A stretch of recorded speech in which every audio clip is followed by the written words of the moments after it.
Before we start, I'd like to ask you a question. What do the following very different people from different backgrounds and periods in history all have in common?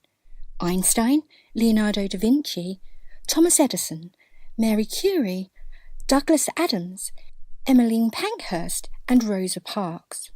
Now think about this for a moment and write down your thoughts before continuing with the lecture. Finding the answers is a large part of what it means to be fulfilled in life, but it often begins with learning to ask the right questions.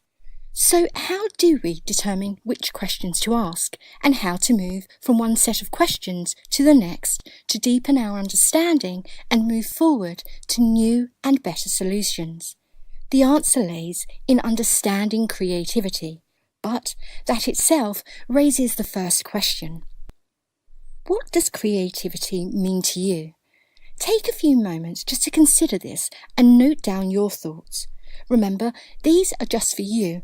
They'll not be seen by anyone else or judged, so there are no right or wrong answers. Dictionary definitions of creativity range from the state of being creative to the process by which one utilises their creative ability. While not very helpful in themselves, they do point us in the right direction. The idea of a state of being, a process or a quality. The idea of the importance of the journey rather than the end result. Let's start with a much simpler question. What is a young child's favourite question? If you have a child over the age of 2, then you know the answer is why. It's a word that encompasses a child's innate desire to know, to learn, to explore the world around them. Children are naturally inquisitive.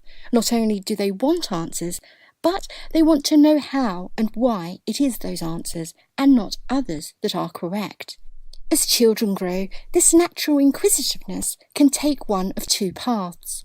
It either remains and grows, or it becomes stifled and diminished. There are numerous reasons why either happens, but as parents, you play an important role in determining the most likely path. It all relates to how you deal with the question why.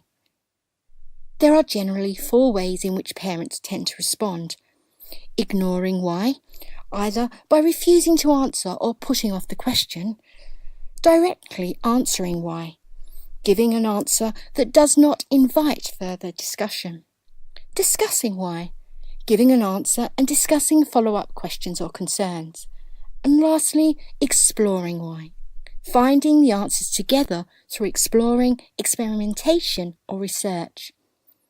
So which response do you think, when used predominantly, leads to the stifling of a child's inquisitiveness? Which is most likely to lead to the flourishing of inquisitiveness?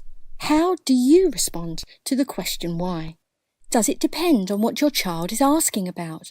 Or maybe how many times in 24 hours they've asked why? Most parents will use a mixture of these approaches depending on the time they have available at that point, their understanding of the question, and the age and experience of the child. So, where have we got to on our journey into creativity? We know that moving forward in life requires answers, and that to find answers we must first know the questions that need to be asked. This process starts when we're very young with the one-word question, why? Those that are encouraged to ask why and to seek and explore the potential answers to that questions are those that will go on to formulate more complex questions that require further exploration. So think for a moment about the list of names that I gave you at the beginning. What did you decide that they all had in common? Do you want to revise your answer based on our journey so far? Einstein, Leonardo da Vinci, Thomas Edison, Mary Curie, Douglas Adams, Emmeline Pankhurst, and Rosa Parks.